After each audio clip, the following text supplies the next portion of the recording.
Welcome back to episode 45 of the Guardian Project podcast. I'm your host, Andy. Coyle, have you ever bet over under? Yeah. We're just going to call that mutate now. Oh, nice. And I'm your co-host, Mike Coyle. And you know there's an Ikoria mechanic inspired by the TV show The Facts of Life?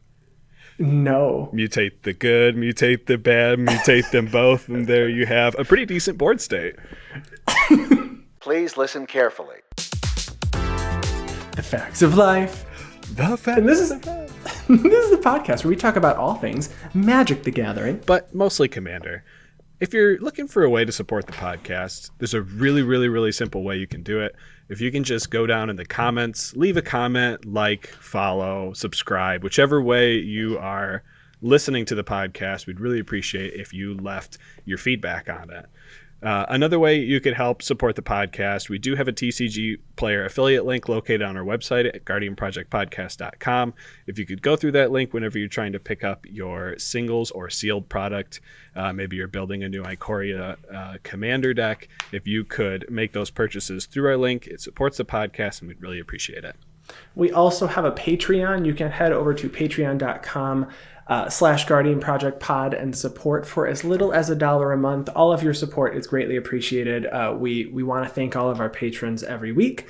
We couldn't do this without you, and all of the proceeds are going back into the show to come up with new and unique giveaways and interesting topics for us to go over in the future.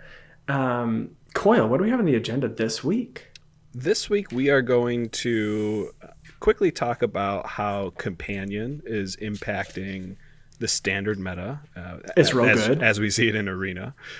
We are going to talk about the new banning in Commander, the banning of the card Flash, and how it's going to impact a certain sect of Commander players out there. We are going to play a game called Wrong Answers Only. Wrong answers only. And we'll finish out with the Commander of the Week. It'll be my Kess Dissident Mage deck. In honor of the specific sector of Commander we're going to talk about this week. Absolutely.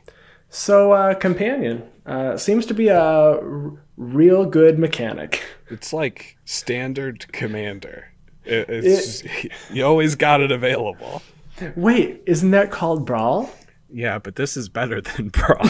You can play this on more than just Wednesday. I have been playing the black-red Sacrifice, or the mono-black version as well, with Lurrus the Dream Den, where you can play a permanent, well, I guess your starting deck has all CMC 2 or less, and then you can play a permanent with CMC 2 or less from your graveyard each turn, and it's a 3/2 with lifelink. It's really good. Yeah, I see that deck every once in a while. I like playing I think it's called Mire's Grasp. Target creature gets -3/-3 till end of turn. Mm-hmm. That's really great. So you play it from your hand, and then you immediately play it from the graveyard, and you knock out 2 of their creatures, so put them on the back foot. But it works really well, even with the card Call of the Death Dweller. It's a sorcery that says return up to 2 target creatures from your graveyard with CMC 3 or less. Combined CMC, yeah. Correct, combined CMC. So you can just return Lurrus alone if you really need it, and then cast a card from the graveyard off of Lurrus. I've really enjoyed playing that deck recently, and I've been seeing a few decks playing the Companion that gives like all of those weird creature types +1/+1 and vigilance. Oh yeah. Yeah, that one's been pretty. The Orphan Guard. Yes, Kahira, the Orphan Guard. I've run into that deck a few times as well. It's just feels like a weird mishmash of things that are happening, but it works. Yeah, see, I've been playing the Simic Ramp Gyruda deck. I don't have of all the rares and mythics to unlock everything, so it's a little janky version of it. But let me tell you, that mirror matchup is so much fun. The game will end with someone milling out. No one actually swings to win in that game. It is just constant Gyruda triggers. That's Thassa's Oracle, right? That's a Thassa's Oracle win? No, it's my opponent draws without any cards left in their library win. Oh, really? Oh, I have seen somebody throw in like 2 Thassa's Oracles and they returned that. They were very close. At one point they had 10 cards in their deck, and I think they only had 6 Devotion to Blue, so they didn't hit it, but they almost did. Nice. Very nice. I'll have to think about putting the Oracle in there. And I've run into a few of the Obosh, the Prey Piercer decks, the black-red companion that has your deck contains only cards with odd CMCs and then lands. And it says if a source you control with an odd CMC would deal damage to a permanent or player deals double that damage. That's a really strong deck if you can't remove that companion. And it's a 3/5, so it's really not that easy to remove it. Right. Yeah, I see people are playing that in Black Red Sacrifice, right? With like the Cauldron Familiar and Oven combo. Yep, Cat combo, Cat combo is also being played with lures. I think you can really just pick the version you want. It's interesting to see what works better when it comes to like Mayhem Devil versus the Black-White Vampire that cares about your creatures dying. Yeah, Cruel Celebrant. Yeah. Yeah. So, yeah, it's interesting to see, but I haven't had this much fun playing Standard in a long time, if I'm being honest. It's a really good place for it right now. I don't know if there's anything particularly broken. We do know that Karuga is seeing probably the most play at the top end in some of these like Jeskai Fires, Jeskai Control decks. And that's definitely not a companion I thought people were going to be using. Yeah, and I know there's some issues with MTGO with Garuda Doom of Depths. There's some issues with the Leyline of the Black Leyline. Leyline of the Void. Leyline of the Void. So for now, the card is banned until they get the coding updated. But I know a lot of people are interested in playing that in other formats that are also doing consistently well with the same clone type effects of returning your Spark Double, but you've also got actual just clone and the Simic one from Dragon's Maze that every upkeep, if it's not a token, you make a token of it. Progenitor Mimic. Okay. So yeah. I've seen a few versions playing that as well. So I think the companion mechanic has been a hit. And I think from what I've seen, a lot of people are very excited about it, but they said, I'm not sure I'm going to still be excited in 2 months. Well, that might be true. It depends how much that Winota deck keeps kicking my butt, though. So we'll see. Agent of Treachery will rotate soon, right? What set is Agent of Treachery? Yeah, that was M19. Yeah, Agent of Treachery will leave us, I believe, in the fall, so you won't have to worry about Winota swinging and dropping 4 Agent of Treacheries in one turn. Please. But we're going to play that in Brawl tonight, but I can't play Agent of Treachery because it's Brawl, so I can't throw anything with blue in there. That's okay. You can probably still beat some face pretty hard with Winota. It's a very, very good card. Yeah, she's really strong, and I definitely plan on... It's probably one of my favorite Brawl decks that I've played so far. Nice. Yeah.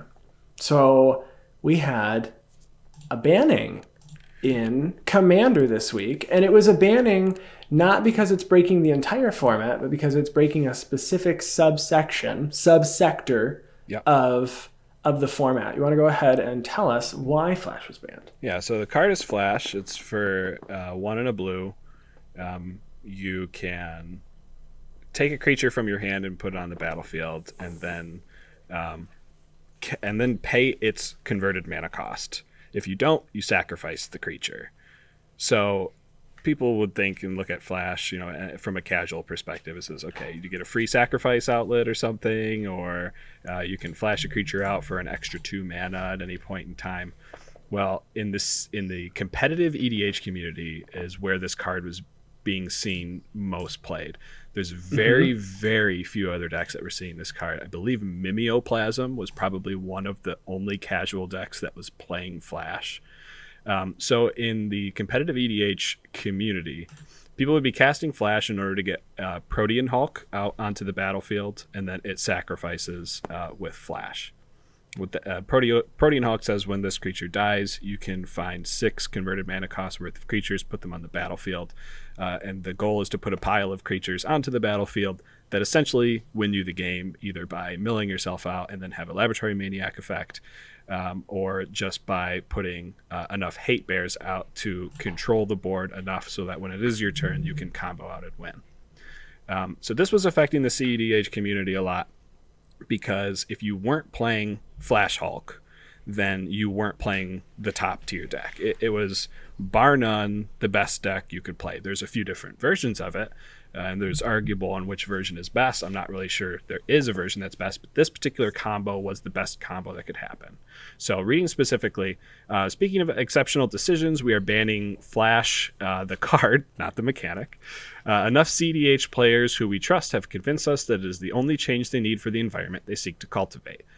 Which is ironic because they don't run that card in cEDH. Though they represent a small fraction of the Commander player base, we are willing to make this effort for them.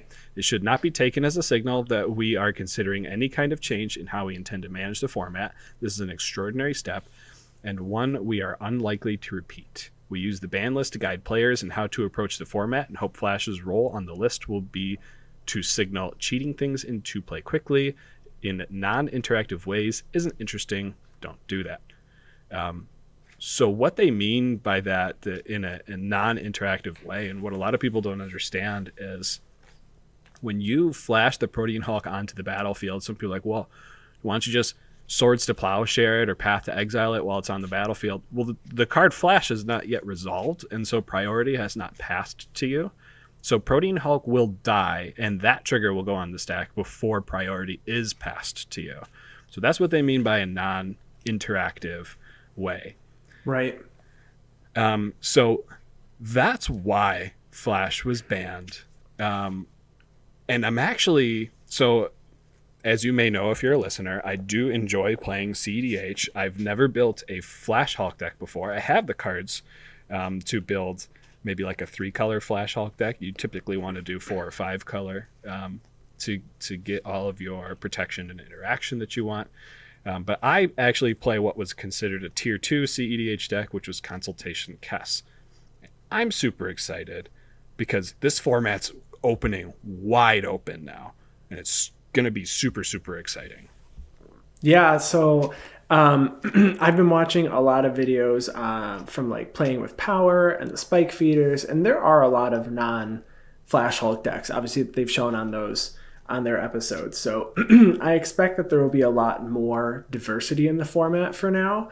And surprisingly enough, we had a few people that were playing very, very competitive decks. I know we had Anthony on the podcast, Judge Anthony, a couple of months ago at our league. There were some people that decided they were just going to go full cEDH for a few games. And a lot of them were already playing Consultation Kess, or they were winning with Thassa's Oracle in difficult to respond ways.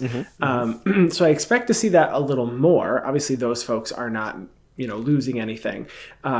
But there are a lot of resources that you can look at and watch and read that tell you exactly what you need to do to just beat that specific win con, For sure. which is really useful. If someone has that Thassa's Oracle on the battlefield, you can just force them to draw a card before it resolves. And you're like, oh, you lose.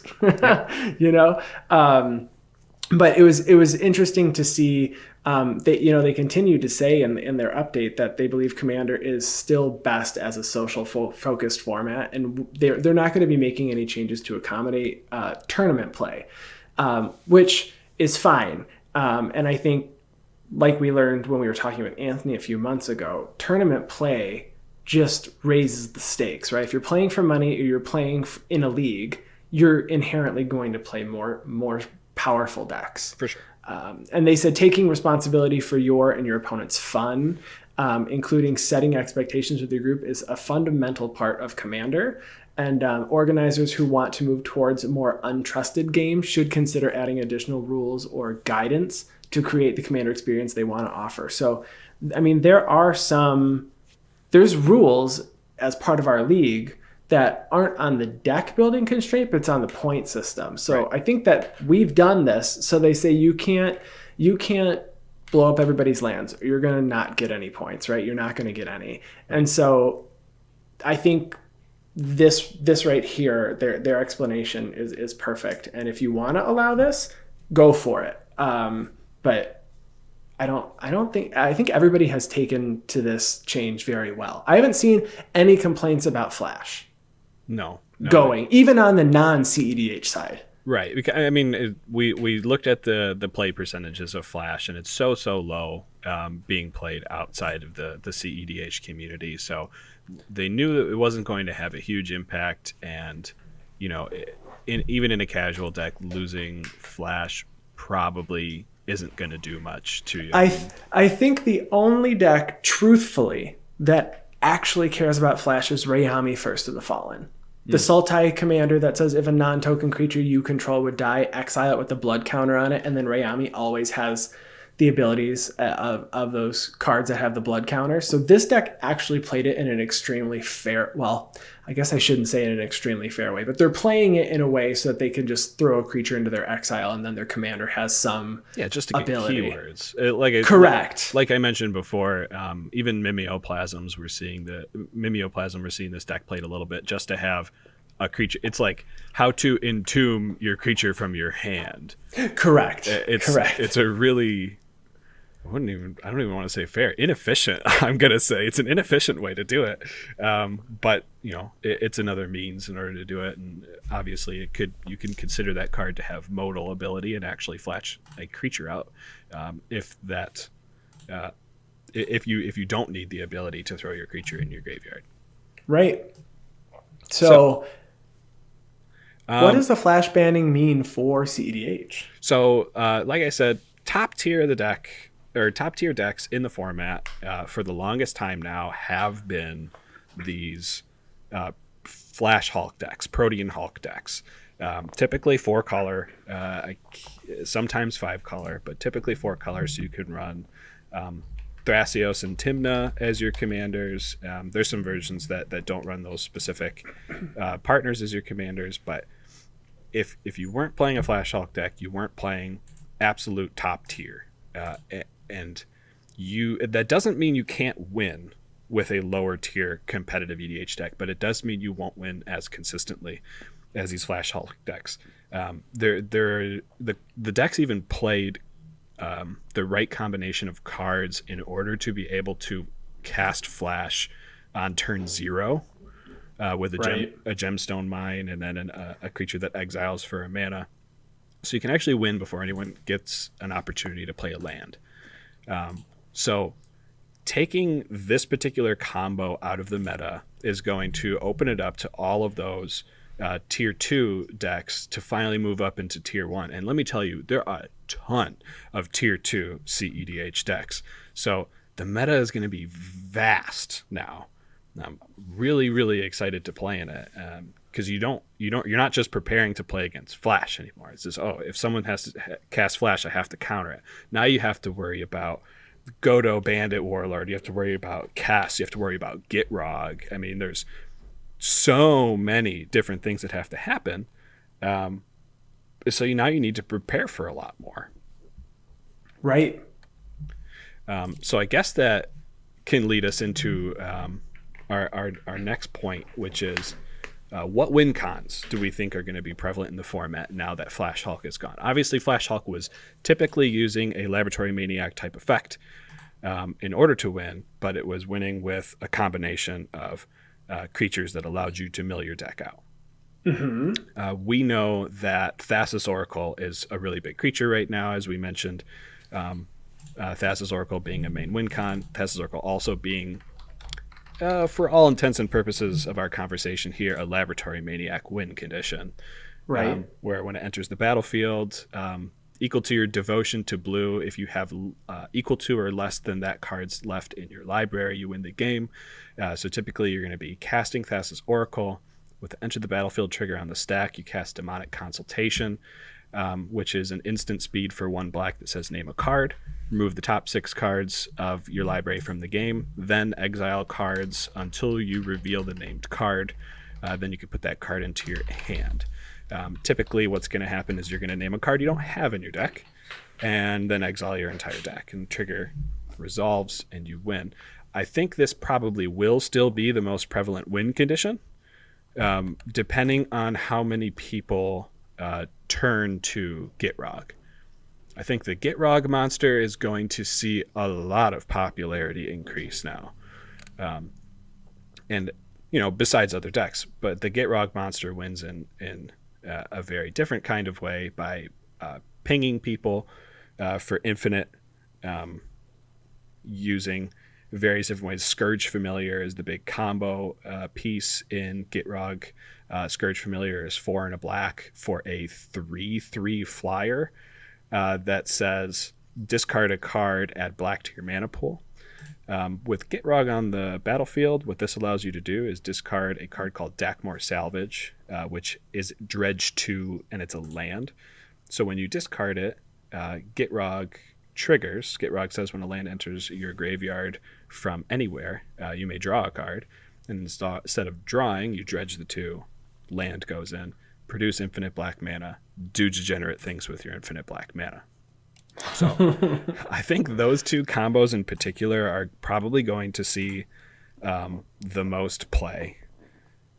So that does just go infinite. You can shortcut that one you can't shortcut that though. So you actually have to go through it. You can't shortcut it because you do run out of library. There are shuffle effects. Sure. But yes, that is one downside to the Gitrog is you can get dinged for slow play if you are in a tournament setting. Yeah. So be careful in that. It is fun. It's very consistent. You are going to play solitaire for about 10 minutes unless people scoop to you. So that is also, if they know what you're doing and they're good sports about it and they don't have any interaction, then they'll allow you to do it. But don't play that on MTGO because you're going to clock yourself. Or you will clock out. Don't do that. Yeah. And people don't have to scoop on MTGO. They do not. You got to play it out. They'll just, they pass priority automatically. What is that now? It was F6. F6. F6, and they go grab a snack, and they slowly get their win from you. Yeah, pretty much. So there are other win cons that we're going to see again. Back in the day, if you will, a few years ago. Food Chain? Food Chain was always big. Food Chain and Doomsday were like the 2 combo pieces people were talking about. So Food Chain is an enchantment for 3 and a green, I think. Well, let's look up Food Chain. It is. I look up Food Chain on Google and it doesn't, go immediately. Well, I'm on Scryfall. Yeah, 2 and a green. Remove a creature you control from the game. Add X mana of any color to your mana pool, where X is the removed creature's converted mana cost +1, and this may only be spent to play creature spells. So there's lots of ways to produce infinite mana this way with Food Chain. Squee the Immortal was printed in Dominaria. He allows you to go infinite because you can cast him from exile. So he's 3 CMC. You sacrifice him, you get 4 CM. You get 4 mana. Cast him for 3. Produce infinite mana that way. Eternal Scourge, I believe, is the other. It's one of the Eldrazi's. Exactly. And that one is a creature that has 3 CMC as well, and you can cast her from exile. Exactly. And the biggest, the 2 cEDH Food Chain. So just Food Chain used to be the really good win condition in Prosh Sky Raider, because you get a number of tokens. They're kobolds, I believe, equal to the CMC that it costs to cast Prosh. So sacrificing Prosh, you get 1 extra, and then you sacrifice the 5 kobolds that came with them, and you're now producing an extra 6 mana. It only takes 2 more to cast them from the command zone because of the commander tax. So you produce infinite mana with Prosh that way. The new hotness is actually Korvold, Fey Cursed King, because you get to you draw out your deck, you play Squee the Immortal in there as well. And the other Food Chain deck being the first Sliver, an all Slivers deck. allowing you to hopefully infinitely cast the first sliver until, again, you hit Squee the Immortal. Squee the Immortal is really the combo piece, and the Eldrazi that you can cast from your exile as well. I believe General Tazri also goes infinite with Food Chain, the 5-color commander for allies. I know Tazri Food Chain was played for a while there. For sure. So we could see that deck come to fruition again. That one I actually haven't seen gameplay of before. So it would be interesting. I think people may have changed over. Oh, it's not the same deck. I was going to say too. It uses Food Chain, and then again Eternal Scourge or Mist Hollow Griffin, or because they can both be cast from exile, or even Squee. But then your outlets are your allies. So you have Kalastria Healer, which is whenever an ally enters, each opponent loses life and you gain a life. So you just sack and replay them. And then Hagra Diabolist. Is that what it is? Yeah, Diabolist. Whenever another ally enters the battlefield, you may have target player lose life equal to the number of allies you have. And then also the Halimar Excavator. So it's whenever it or another ally enters the battlefield, target player mills their library. So you just go infinite by casting those 2 creatures and then either milling. But it does require another card, so it's not just Prosh, Sure. Well, and Prosh, you would have to give him a way to have haste in order to swing with the turn that you do it. Right. The advantage you have with General Tazri is that you can tutor up your win conditions with Tazri. With Corvold, you have to draw into them. With the first sliver, you have to cascade into them. So, definitely different ways to look at it for the Food Chain win con. But definitely are going to see more Food Chain now. Quick aside, I do think that with the banning of Flash and opening up of the format, more people are going to get into cEDH. I think cEDH is going to grow in the community after this ban.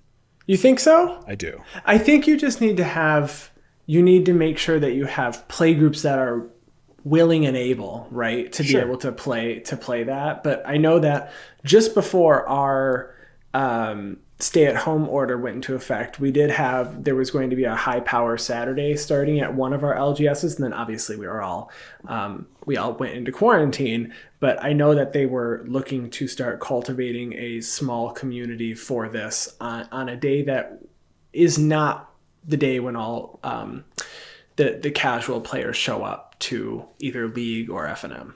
Right, and I do love, I do have a high-powered Planeswalker deck, and that was my I guess compromise. If I can't play my Consultation Kest deck, I'm going to take the Grixis shell that is that deck, make a Planeswalker deck out of it. Which inherently, Planeswalker decks, don't get me wrong, they're really good in a 1v1 format. In a 4-player format, they tend to not be so good. So having that strong shell with that deck it makes the deck very playable and very enjoyable and competitive. Speaking of a competitive Planeswalker deck, I've been tracking all of my wins for my decks this year and losses and a bunch of stats on my Year of EDH thread. And I finally worked to get I guess my husband put a macro together for me to pull in the number of times I played the commander and then how many times I've won with it versus what decks I've played against. And my Joda deck, I have a Joda Planeswalker deck, Archmage Eternal, the 5-color or 3-color that lets me pay. No, it is 5-color, I guess. Color identity. Yeah, where you can pay Wooburg and then cast a spell for free. That deck has won 5 out of 5 times this year. Yeah. So every time I play against that deck, Andy either has Conflux or Omniscience in hand. Every time. Or both. Okay. If both, why not? Yeah, stupid stuff. Anyway, okay. What other win cons do we have? So, Dramatic Scepter is our win condition to produce infinite mana. So, Dramatic Reversal is a 2-mana instant that says untap all non-land permanents you control. So you put it under an Isochron Scepter. Isochron Scepters is a 2-mana artifact that has imprint. which means you exile a card from your hand. You exile an instant or a sorcery that's 2 CMC or less and put it under Isochron Scepter. And then Isochron Scepter, you pay 2 and tap it. You create a copy of that spell, and then you cast that. You may cast that spell. So casting Dramatic Reversal actually untaps Isochron Scepter itself. So all you have to do is be able to produce 3 mana in Mana Rocks or Dorks, Mana Dorks, which allows you to produce an infinite amount of mana. And then you can either do a copy artifact to make another Isochron Scepter and put a Swan Song underneath it to produce infinite birds, which is a way that some people do it. Or, there's tons of different things you can do with infinite mana. We do now see this new blue-green legendary creature printed in Ikoria that makes it so that your activated abilities cost, was it 2 less? No, they produce 1 extra mana. Yeah, is his name Kinnan? It's the Bonder Prodigy. Yeah, Keenan. Is it Keenan? Kinnan. Whenever you tap a non-land permanent for mana, add 1 mana of any type that permanent produced. So even with just a Basalt Monolith, you're going to produce infinite colorless mana with the commander Keenan. Difficult to say if this is actually going to break into cEDH or not. It's very easy to produce infinite mana with this commander, but you are limited to only playing blue and green. You don't get the protection and the removal from white. You don't get the tutors from black. So you still get blue and green, which are the 2 strongest colors and the colors that you really need. So it'll be interesting to see if this commander does break in to cEDH just with its infinite mana combos. I mean, there's probably 6 different ways you can produce infinite mana just with your commander and 1 other card. So probably we'll see that come into play as well. Do we think we're still going to see Najeela the Blade Blossom with infinite, I assume? Yeah. Najeela Derevi combo will definitely be seen. I mean, some people are still playing it today. It's very close to top tier. I would say it's on the same level as a Gitrog deck. So Derevi says whenever a creature you control deals damage, you can tap or untap a permanent. Mm-hmm. So with Derevi, Najeela, and I think it's 3 other creatures. Yeah, because you have to untap 5 mana worth of permanents. Najeela the Blade Blossom says you could pay Wooburg if you do untap your creatures and there's an additional combat. So you can basically swing an infinite number of times as soon as you have Derevi out onto the battlefield. Derevi, sorry. Not Derevi. I know, can't their swing names with are Derevi. So close. Well, I guess you could swing with Derevi if you had a Sarkhan out there to turn it into a dragon. It's the only way you can swing with Derevi. 100%. That's a great win con.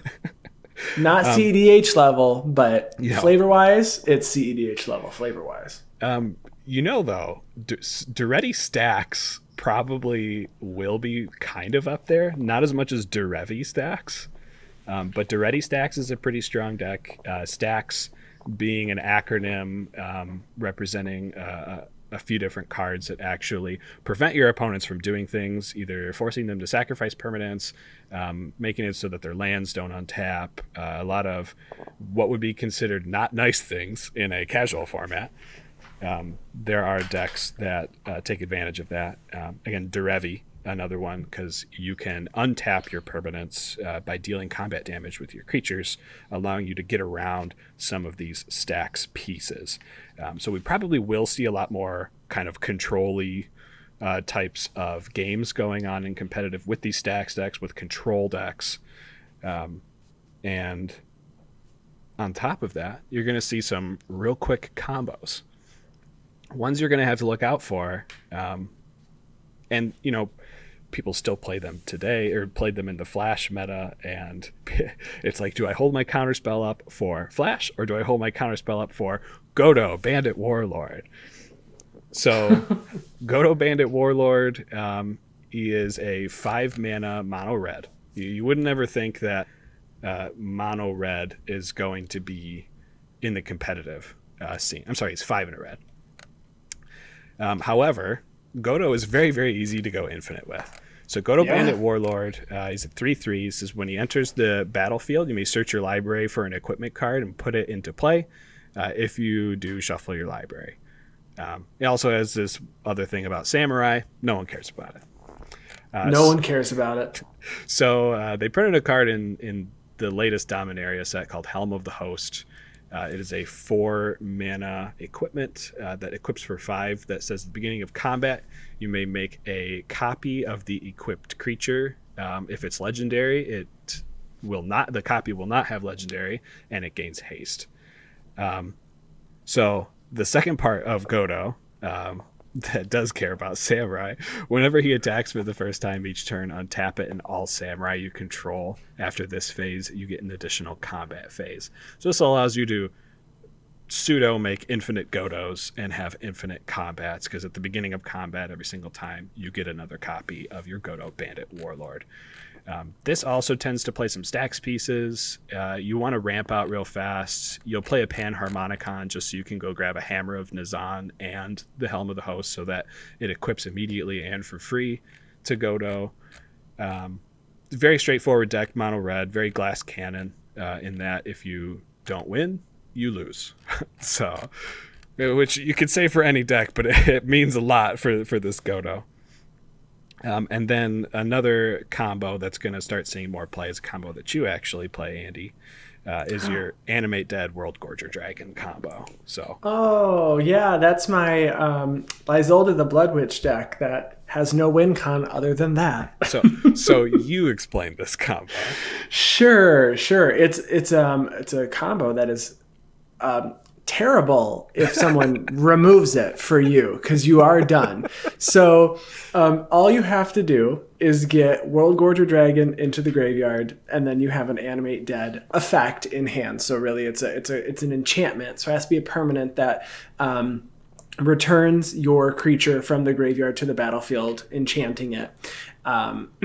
So World Gorger Dragon says when it enters the battlefield, you exile all other permanents you control until World Gorger Dragon leaves the battlefield. That includes your lands, but it also includes the enchantment. So World Gorger Dragon comes in, you exile everything. When that enchantment leaves the battlefield, it also has an effect that says when this enchantment leaves, you have to sacrifice the creature. So cards like Animate Dead or Necromancy or Dance of the Dead are the 3 that I'm using. When World Gorger Dragon comes in, you have to exile that enchantment, which means that World Gorger Dragon gets sacrificed.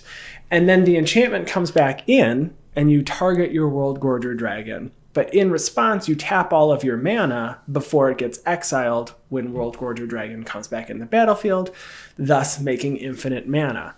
The problem is you have to, 1, make sure that World Gorger Dragon's ability resolves while your enchantment is on the battlefield. If it does not, if someone bounces your enchantment before World Gorger Dragon's ability resolves, World Gorger Dragon will exile all of your other permanents, and then World Gorger Dragon will... Yeah, everything's just exiled because he won't come back onto the battlefield because you have to sacrifice it when that enchantment leaves. The other issue is you do have to have another creature to target in any graveyard with one of those for you to be able to stop that combo. Otherwise, it just goes infinite. You don't have a way to stop it unless there's another creature in the graveyard.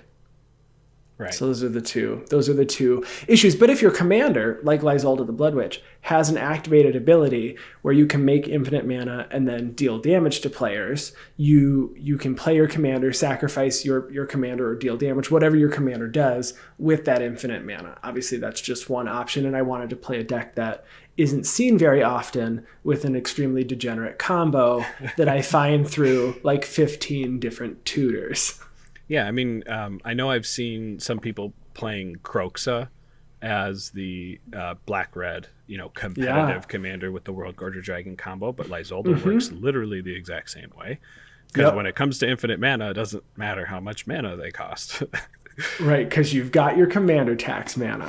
I know a lot of people were messing around with Anya Falconwrath when she came out with the World Gorger combo, just because you can discard World Gorger if it's in your hand with Anya herself. So I think these types of like kind of niche combo decks are going to see a lot of play as well. Just keep in mind, you do feel bad when you resolve that, though. Not if you're playing in the right setting. If you're playing in the right setting, you go, oh, good win. Game 2? All right, perfect. Yes. Let's play again. And at least with my Lysolda deck, I have to draw a card each time I sacrifice her because she's black. And so I will potentially also deck myself if someone has gained too much life. That's true. But I mean, you draw into like a Torment of Hailfire or something and then dump all your mana into that. Correct. Yeah. Correct. Yeah, I do have that in there. No, good stuff. Good stuff. That is probably one of my most, I guess, my closest competitive deck, being it's just a bunch of tutors in red-black. Fair enough. Yeah. So one other thing, actually I have two other decks to talk about real quick. One of them is Narumeha Ghostly Flicker. It's another very Glass Cannon combo. Narumehas is 2 blue. It says when it enters the battle, it has flash. When it enters the battlefield, you may copy target instant that is on the stack. What this allows you to do is cast a Ghostly Flicker, which allows you to blink Narumeha, and Ghostly Flicker also blinks one other permanent, so you could blink like a Sunscorched Desert, which is a land. When it enters the battlefield, it deals 1 damage to target opponent. So infinite blinks of the Sunscorched Desert. I do prefer this deck over Godo because you get to play blue, you get to play a lot of the good counter spells to help you protect your combo. But again, it is Glass Cannon. There isn't a ton of ways for you to win in that deck, so you have to find your pieces. The last deck I wanted to talk about is Azuri Elf Ball. Oh, okay. Because so creature-based combos other than Najeela aren't very prevalent in cEDH right now. And that's because it's faster to just combo off and make infinite mana. But Azuri can have a very large board state by like turn 4. And you can swing. I think swinging to win is going to be something that people are going to have to mold their decks to care about now, because these swinging decks are going to do well again.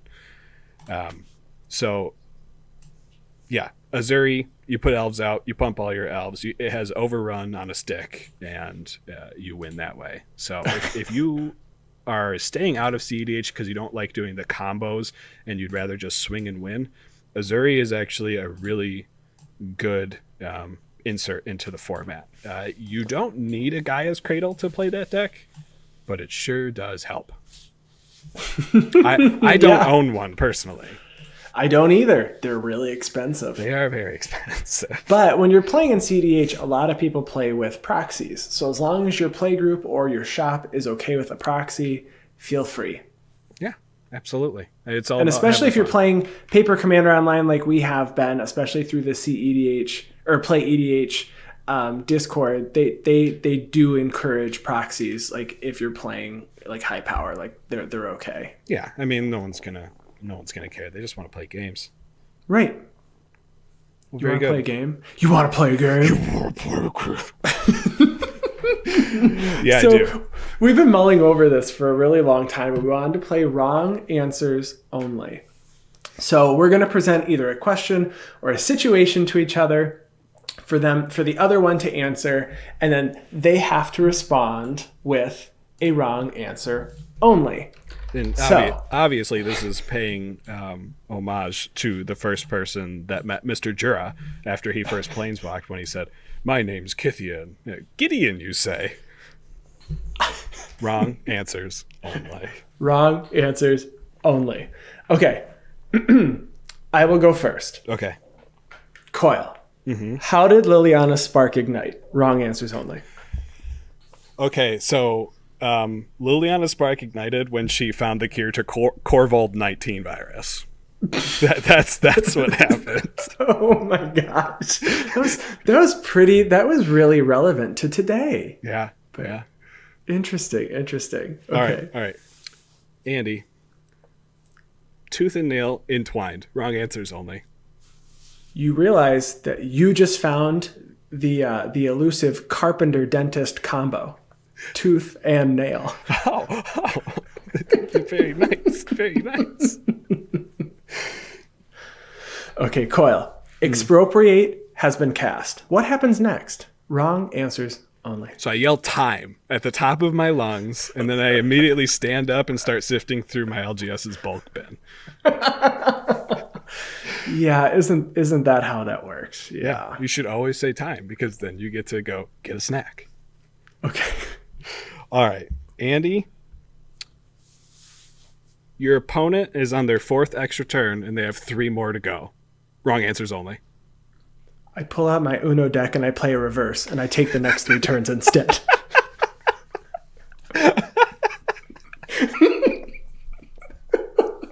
That's a good one. All right, Coyle. Your opponent overloads Cyclonic Rift. In response, what do you do? Wrong answers only. Cry a little, but then flash every single permanent in my hand out onto the battlefield. They're just coming back to your hand anyway, right? You might as well. Might as well do it. You might as well. All right, Andy. You just cast Bribery on the Marin player. Wrong answers only. Obviously, I grab their Razaketh. I sack all my creatures to kill myself so we can end this game. Oh, yeah. Yep. All right, Coyle. How do you fix your warped cards? Wrong answers only. Okay. So, instead of fixing my warped cards, I'm going to warp all of my other cards that are not warped. That's what I was hoping you were going to say. If all your cards are warped, none of your cards are warped. That's what I was looking at. None of the cards are marked if you bend all the cards. You're not wrong. Okay, Andy. You just got a new hotness card from Ikoria, and you want to slip it in your commander deck, but you need to cut a card. Wrong answers only. You just add the card and you say you're bad at math.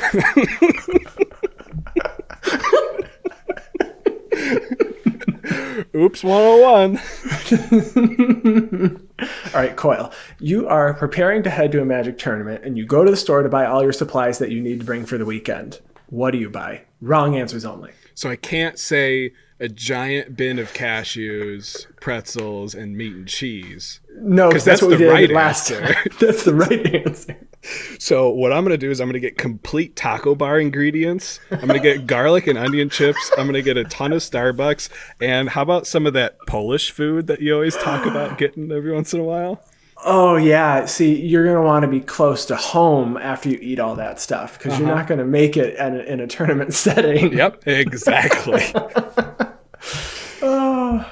All right. I got one more for you. One more? All right. This is near and dear to my heart, mind you. Why was Jahzzar the only god Bolas left alive on Amonkhet? Wrong answers only. Because Bolas knows the answer to the question, what does the fox say? He's not about that nonsense. That's totally fair. Oh, man. Oh, this was so fun. We should do this one more often. Yes. We talked about doing that for a long time. It's been like months. It's been sitting in my notes for potential podcast topics. And I was like, all right, we need something to add this week. Let's do wrong answers only. So this was great. And I do have to give Nick the credit for the for coming up with the answer for the last one with the what does the fox say? Nice. I was like, I don't know what I would say here. and he was like, well, what does the fox say? I was like, oh my gosh, that was so good. You want to do Commander of the Week? I think you've got a competitive deck this week that you kind of already talked about a little bit.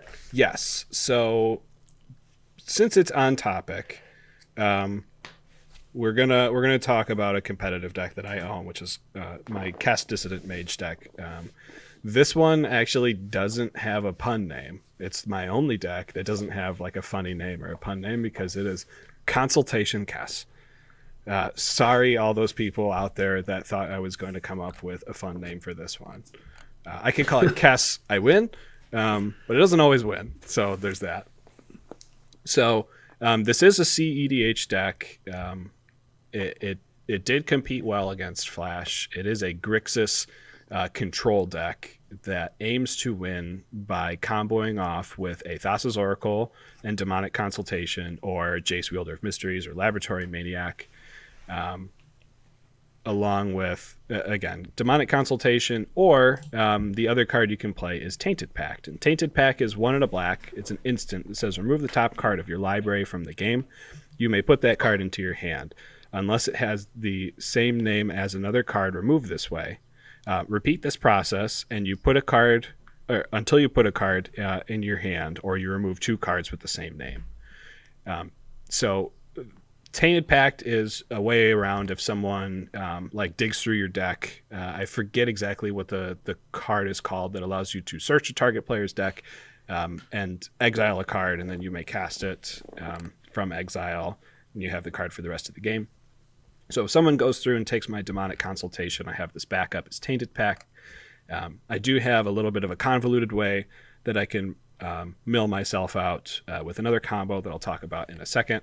But those are the 2 main win cons with the 3 Laboratory Maniac effects. So in here, we're only playing 30 lands. You might think that's really aggressive, but we're also playing 18 artifacts where one of those artifacts is not a mana artifact. And that's Sensei's Divining Top, which can help us find our mana if we need it. So the deck lives at about 5 mana. So Cast Dissident Mage is 4 mana. It's 1 blue, black, red. It's a 3/4 human wizard with flying that says during each of your turns, you may cast an instant or sorcery card from your graveyard. If a card cast this way would be put into your graveyard, exile it instead. So basically you get 1 free flashback that's equal to the cost of the card per turn, only applicable on your turn. So you can't, like on someone else's turn, use Kess's ability to flashback a counterspell. You can do that on your own turn when you're trying to combo off, but just not on other people's turns. So we play 25 instants, a lot of them being cantrips. Cantrips meaning 1 mana spells that allow you to draw a card. This deck was originally built around only having Laboratory Maniac as the win con. And then we got Jace, Wielder of Mysteries, and then we got Thassa's Oracle. So the deck has gradually gotten better, which helps. We run a lot of tutors. We run Demonic Tutor. We run Vampiric Tutor. We do run Imperial Seal, which, as I understand, has become a very, very expensive card lately. I think I got mine for $90, and it's up to $400 now, which is crazy. Don't buy Imperial Seal. It's not that good. I mean, if you could buy it for $90, you should buy it and then flip it. I'm thinking about selling mine, quite honestly. The one combo piece, or I guess combo enabler, that people who are inexperienced with this deck fail to see is a card called Intuition. Intuition is 2 and a blue, and it's an instant that says search your library for any 3 cards, reveal them to target opponent. He or she chooses one of those cards, put that card into your hand, and the rest into your graveyard. Shuffle your library afterwards. So people see this as I'll grab like 3 tutors, that way I automatically get a tutor. This can actually enable your win. So it's an instant speed spell. You play it right before your turn starts, and the 3 cards you search for are either Laboratory Maniac or Thassa's Oracle as one of them. You search for Unearth as one, and you search for Demonic Consultation as the other. With Cast Dissident Mage on the battlefield, what this allows you to do is whatever card they give you into your hand, if it's your Laboratory Maniac, you play it, and then you cast Demonic Consultation from your graveyard with the Kess ability. If they give you Unearth, you cast Unearth from your hand to return your Laboratory Maniac creature, and then you cast Demonic Consultation from your graveyard. If they give you Demonic Consultation, you cast Unearth from your graveyard to get your Laboratory Maniac back, and then you cast Demonic Consultation. It does involve you to have to do a cantrip afterward, but I think we're running like 10 cantrips. We should be able to draw into it.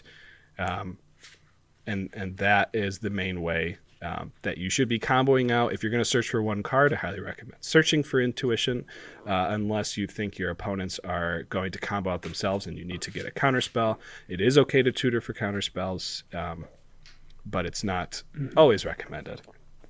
We play a total of 6 creatures. Laboratory Maniac and Thassa's Oracle are 2 of them. Dockside Extortion is in there because it's amazing ramp, especially in cEDH. People are playing a ton of artifacts. So Dockside Extortionist is really going to ramp you out, probably into a win if you can get him out and get like 10 treasures. We play Spell Seeker, which allows us to find either a tutor ability or to find Demonic Consultation or Tainted Pact. We play Gilded Drake to keep people off of their commanders. Gilded Drake, when it enters the battlefield, you exchange control of Gilded Drake and target creature an opponent controls. So you can take the Najeela player off their Najeela and force them to have to remove it in order to get it back. Take the Derevi player's Derevi to make it so that they can't play stacks and not be affected on it by you. The last creature we play is Notion Thief, and this is a very, very mean card to play in a casual format. Notion Thief is 3 power, 1 toughness, 2 a blue and a black for a human rogue with flash. It says if an opponent would draw a card, except the first one he or she draws in each of his or her draw step, instead that player skips that draw and you draw a card. So Notion Thief is actually the way, if we don't have Demonic Consultation or Tainted Pact, that we're going to draw out our deck. What we're going to do is we're going to play a Notion Thief, or we're going to play Windfall. 2 and a blue, each player discards their hand, then draws cards equal to the greatest number of cards a player discarded this way. And then while we're holding priority with Windfall, we're going to flash out a Notion Thief.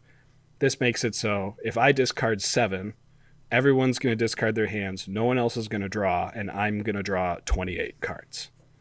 So that's, and then we can Windfall again from our graveyard with Kess in order to draw the rest of our deck. We run a few hate pieces just to get some people to get them good early on in the game. To get them good? We've got a Ashiok Dream Render, which is a 1 hybrid blue-black, which prevents people from searching their libraries because tutors are very prevalent in cEDH. You can also use the -1 in order to mill them and exile their graveyard.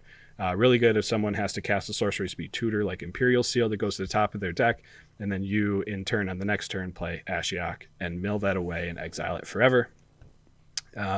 We play Narset Parter of Veils, which doesn't allow people to draw more than 1 card on any given turn. And we play Dak Faden, which can steal early artifacts, steal someone's Mana Crypt, steal someone's Mox Diamond or Mox Opal, Arcane Signet, whatever you got to do. Early game, because again, we live around the 4 or 5 mana, so we do have to wait a little bit. There is potential to combo off on like turn 3, but our deck likes to control on turn 3 and then try to win on like turn 5 or 6. So that's the deck. Every card has, because of Tainted Pact, every card has a different name. We do play 2 basics of every type. We play a snow-covered version and a non-snow-covered version so that Tainted Pact works. Other than that, that's the deck. That's the deck. And this is our first cEDH topic I think that we've really had on the podcast. It was nice kind of dipping our toes in for the first time. And I assume we will be able to talk more once the stay-at-home order is lifted and we can actually start attending the high-powered Saturdays. Yeah, I'm looking forward to it. It should be a lot of fun. Me too. I hope everyone out there can look at cEDH in a different light. We're not mean people who play cEDH. Anyone who puts down a cEDH deck in a non-cEDH pod is a mean person, but that's not me. Sure. I think that wraps up our podcast this week. So thank you all for listening. If you want to contact us, you can find the podcast on Twitter at GuardianPod. You can find me at ATFlory. You can find me at Worm Coil Engine. You can also look for hashtag Guardian Project Pod to find our posts and episodes. And you can email us at guardianprojectpod@gmail.com. We like to hear from you. And if you have any questions or comments that you'd like us to discuss or go over on the next episode, send them our way. Otherwise, thank you all for hanging out. And we will see you next week. Bye-bye. See ya. That was good. I still really want to put together the Parlay Selvala, the competitive version. Yeah. With a Smothering Tithe to draw get all the treasures. You should definitely look at Opus Thief. Although, Selvala is 2-color. so it's a lot easier to build. But Opus Thief does that as well. Yeah. It's all about wheels and value. Wheels and value.